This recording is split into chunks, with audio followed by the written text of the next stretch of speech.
परशुराम से अपने बच्चे का दर्द देखा नहीं जा रहा, इसलिए आज वो किसी को भी नहीं छोड़ने वाला। आज का एपिसोड बेहद ही इंटरेस्टिंग होने वाला है। इसकी फुल अपडेट जानने के लिए आप हमारे चैनल सर्व एक्सप्लेन को सब्सक्राइब कर लें ताकि एपिसोड के आते ही आपको नोटिफिकेशन मिल सके। तो चलिए आज के एपिसोड की शुरुआत करते हैं। जैसे कि कल आपने देखा, शिव प्रसाद स्पेशल ब्रांच वालों के साथ मनीष के घर पहुंचा होता है। मनीष उनको कहता है, क्या मैं 1 मिनट बात कर सकता हूँ? शिव प्रसाद बलराम को इशारा करता है और इजाजत दे देता है। वो नम्रता के हाथ से फोन लेता है और कहता है कि पीहू बेटा, तुम फोन अपनी मम्मा को देना। शालिनी फूट फूट कर रो रही होती है। वो पीहू से फोन ले लेती है। मनीष उसे कहता है, शालिनी प्लीज मुझे एक मौका और दे दो। देख, तू मेरी बात का विश्वास कर। तुम्हारा पति आराध्या को अरेस्ट करने आया है। देख, अगर ऐसा हो गया तो हमारे घर की मान मर्यादा सब मिट्टी में मिल जाएगी। शालिनी मनीष की बातें तो सुन लेती है, लेकिन उसका कोई भी जवाब नहीं देती और फोन काट देती है। तभी बलराम मनीष को कहता है, अब चलिए। कबीर कहता है, देखिए मेरी वाइफ को मत लेकर जाइए, हमारी पूरी फैमिली की रेपुटेशन का सवाल है। तभी शिव प्रसाद कबीर को कहता है, मैंने तुझे कहा ना कि अगला नंबर तेरा है। शिव कहता है, चलिए ना बलराम सर, चलिए। बलराम मनीष को खींचता हुआ ले जाता है, वहीं पर माया आराध्या को।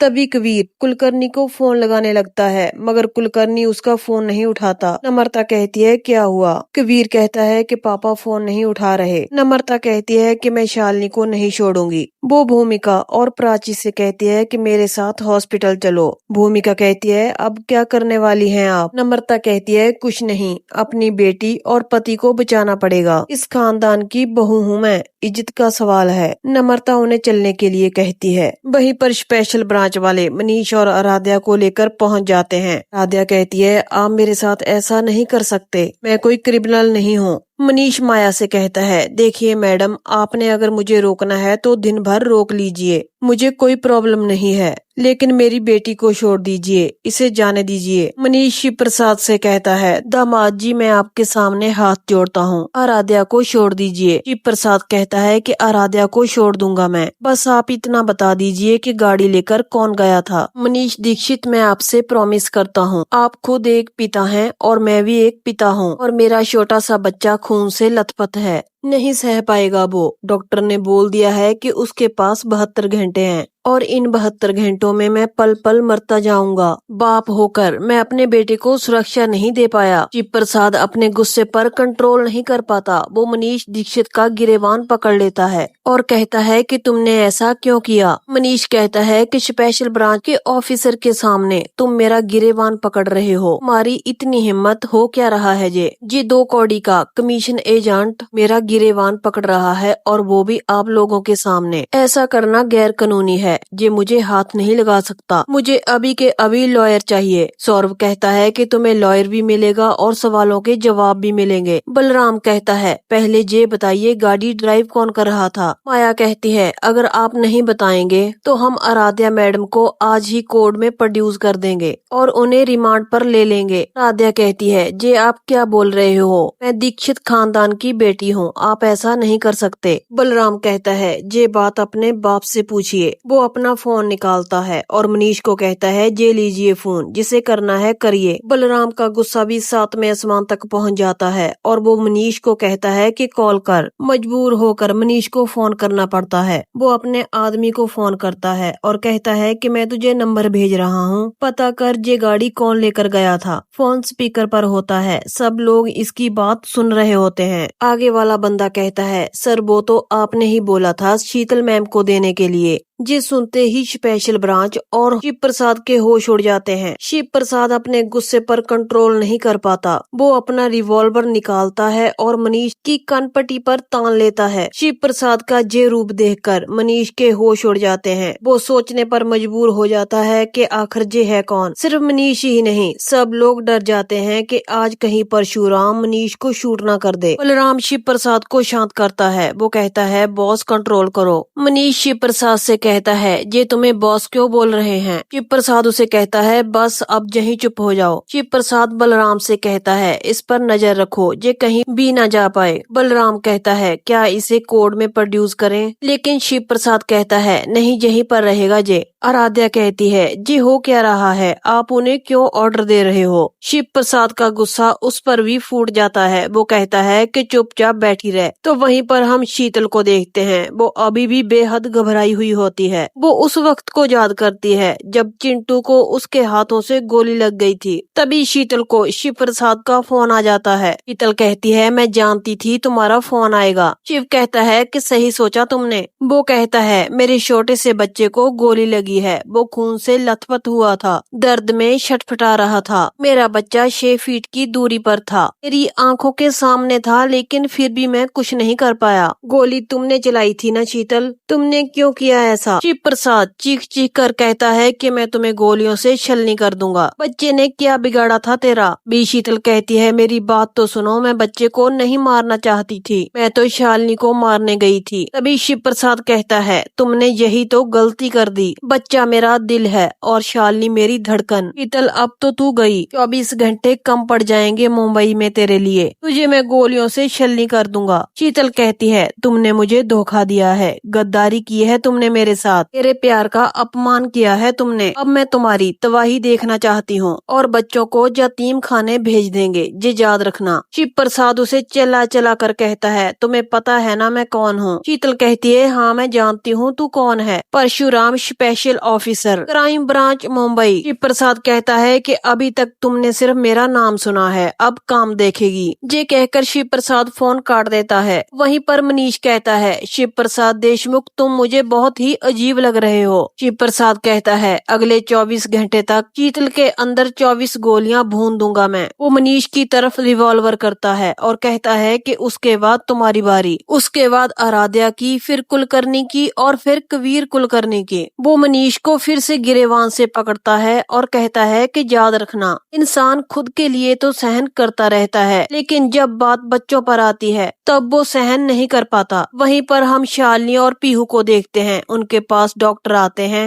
और कहते हैं कि मैम प्लीज आप थोड़े पैसे जमा कर दीजिए। शालिनी उनसे कहती है कि कितने। डॉक्टर उसे कहता है, अभी तक तो 7 लाख हुए हैं। ये सुनकर शालिनी के तो होश ही उड़ जाते हैं। वो फिर से पूछती है, क्या कितने। डॉक्टर फाइल की ओर देखता है और कहता है कि 7,25,000 बने। शालिनी कहती है, जी आप क्या बोल रहे हैं, एक दिन में इतना बड़ा बिल। डॉक्टर कहता है, मैम ओटी था, डॉक्टर के चार्जेस, हॉस्पिटल के चार्जेस और भी बहुत कुछ। फिलहाल आप 50% जमा करवा दीजिए। शालिनी कहती है, 50% मतलब। डॉक्टर कहता है, मेरा मतलब 3-4 लाख रुपए, बाकी का हम बाद में देख लेंगे। शालिनी कहती है, पर इतना कैसे हो सकता है। वो डॉक्टर कहता है, पेशेंट को यहाँ लाने से पहले आपने हॉस्पिटल के बाहर का बोर्ड नहीं देखा, जहाँ पर सिर्फ अमीर लोग आते हैं और बेस्ट ट्रीटमेंट होता है। अगर आपके पास पैसे नहीं थे तो आपको किसी खैराती हॉस्पिटल में जाना चाहिए था। देखिए, अगर आपने आज के पैसे जमा नहीं करवाए तो हम आगे का ट्रीटमेंट बंद कर देंगे। ये कहकर वो वहाँ से जाने लगता है। शालिनी कहती है, ये कोई क्या बिजनेस है। वो कहता है, हाँ। शालिनी कहती है, आप इंसानों के साथ भी बिजनेस करते हो। वो कहता है, जी हाँ धंधा है और पूरी दुनिया में चलता है, बाकी धंधों की तरह ये भी हमारा एक धंधा है। ये कहकर वो वहाँ से चले जाता है। तभी वहाँ पर नम्रता आती है और उनकी सारी बातें सुन लेती है। वो कहती है, रो मत शालिनी, हम सब तुम्हारे साथ हैं। वो कहती है, परिवार में क्लेश तो चलते ही रहते हैं, जहाँ पर 4 बर्तन होंगे उनकी आवाज तो आएगी ही। इसका मतलब ये थोड़ी है ना कि हम खून के रिश्तों को भूल जाएंगे। नम्रता जहाँ पर भी अपनी बहुत बड़ी चाल चल रही होती है, लेकिन ये चाल शालिनी सारी समझ जाती है। शालिनी कहती है, आपके पैसों से मेरे बच्चे का ट्रीटमेंट नहीं होगा। नम्रता कहती है, क्यों नहीं होगा। शालिनी कहती है, मुझे पता है, आप जहाँ पैसे देने नहीं बल्कि डील करने आई हैं। नम्रता कहती है, ये क्या बात कर रही है तू। शालिनी कहती है, हाँ, उसके बाद आप कहेंगी आराध्या और काका को छुड़वा लो। शिव प्रसाद देशमुख से कहिएगा केस वापस ले ले, और बच्चे के लिए मैं डील नहीं कर सकती, मुझे माफ करिएगा। नम्रता कहती है, तेरा बच्चा मर जाएगा शालिनी। ये सुनकर शालिनी को गुस्सा आता है। वो कहती है, मेरा बच्चा जिंदा रहेगा, माँ की प्रार्थना भगवान सुनेगा और 100 बार सुनेगा। ये सारी बातें छोड़कर शालिनी शिव प्रसाद को फोन करती है और कहती है कि चिंटू के ट्रीटमेंट के लिए पैसे चाहिए। शिव प्रसाद कहता है, कितने चाहिए। शालिनी कहती है, अभी तक का बिल है 7,25,000 रुपए। ये सुनकर शिव प्रसाद भी थोड़ा घबरा जाता है। वो कहता है, क्या बोल रही हो मिसेज, इतने सारे पैसे। शालिनी कहती है, हाँ, अभी कम से कम 4 लाख जमा करवाने होंगे। नम्रता शालिनी से फोन लेती है और कहती है कि कैसी बातें कर रहे हो बेटी।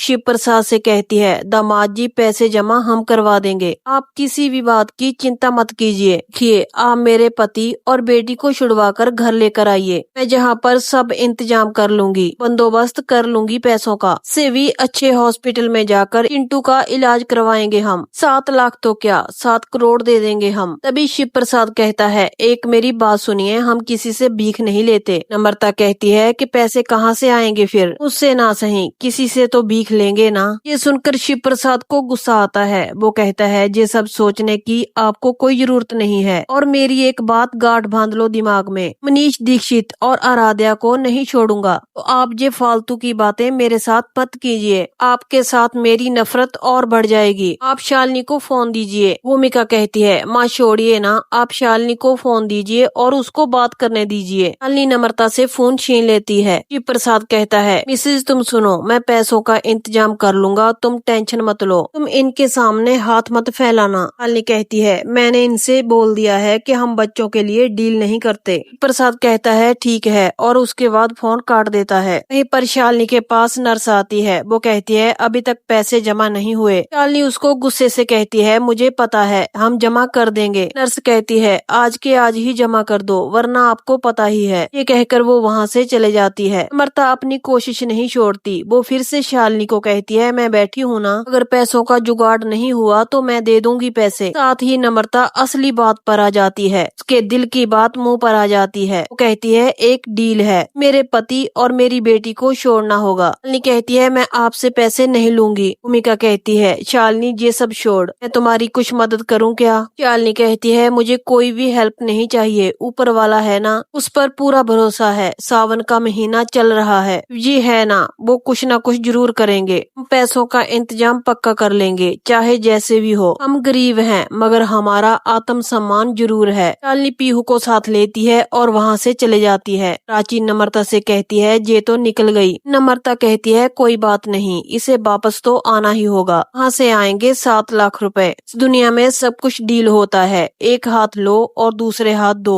भी हम देखते हैं कि शालिनी घर पर पहुँच जाती है। जो कुछ भी घर में होता है पैसे गहने वो अपने पास निकालने लग जाती है। तभी वहीं पर उसके पास शिव प्रसाद आ जाता है। वो कहता है मुझे पता था कि तुम यहीं पर आओगी। शिव प्रसाद की आंखों में आंसू होते हैं। वो शालिनी को कहता है मैं देखूं क्या है। वो शालिनी के हाथ में गहने देखकर इमोशनल हो जाता है। शालिनी कहती है मैं इन सब को बेचकर चिंटू का इलाज करवाऊंगी। तो यहीं पर आज के एपिसोड का एंड हो जाता है। आज का एपिसोड बहुत ही इमोशनल था। जब माँ बाप अपने बच्चों को दर्द में देखते हैं तो उनका जीना मुश्किल हो जाता है। देखते हैं नेक्स्ट एपिसोड में क्या होता है। जानने के लिए आप हमारे चैनल सर्वी एक्सप्लेन को सब्सक्राइब जरूर कर लें। और आज का वीडियो आपको अच्छा लगा तो प्लीज लाइक शेयर कमेंट करें एंड हाइप का बटन जरूर दबा दें। चलिए गाइज कल मिलते हैं आपको नेक्स्ट एपिसोड की अपडेट के साथ।